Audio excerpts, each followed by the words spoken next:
The big news on Cutdown Day was how many players the Jets let go that were claimed by other teams, but what caught your eye? The Jets were high in that priority order, and they did not put in one single waiver claim.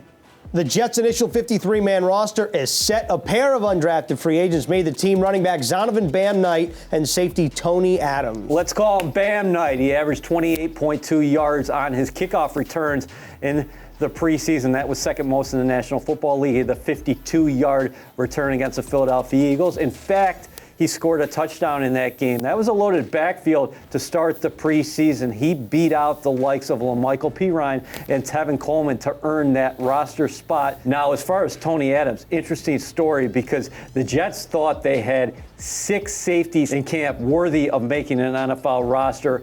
Only keep 4 on that active 53. Tony Adams makes it. They love his position flexibility because going back to OTAs, here's a guy who is playing cornerback. So he's got some position flexibility as well. He's going to come up and hit you on special teams. In fact, I like the way number 22 played throughout the preseason. He was all over the field, and I think his teammates got a kick out of the way he played. I love what Robert Saleh said when Marquand Manuel was interviewing Tony Adams in the pre-draft process.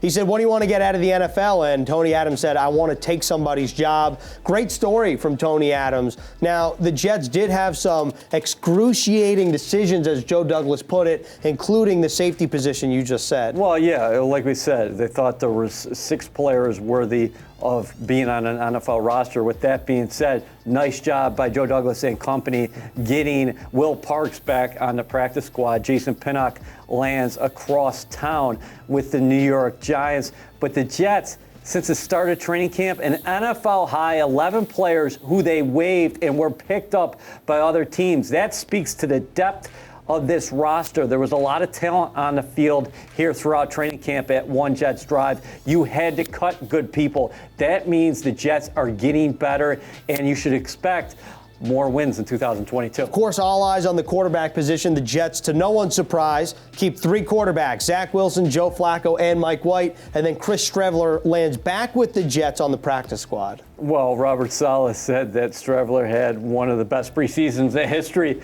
of the National Football League. I know Jets Nation is happy he's back. We're going to have to see about the status of Zach Wilson. He's continuing to rehab that knee. No timeline on his return. If he can't go, of course, Joe Flacco will be this team's starting quarterback against the Baltimore Ravens. How about that storyline? Flacco playing against the team he had so much success with, and it was actually drafted by when Joe Douglas was a member of the Baltimore Ravens personnel staff. And Mike White flashed in that last preseason game. I know he had some struggles in those first 2 preseason games, but he reminded us of what he can do if the ball is in his hands in regular season play. And of course, this is the initial 53-man roster. It is ever-changing throughout the course of an NFL season as the Jets prepare for the Baltimore Ravens Week 1, September 11th.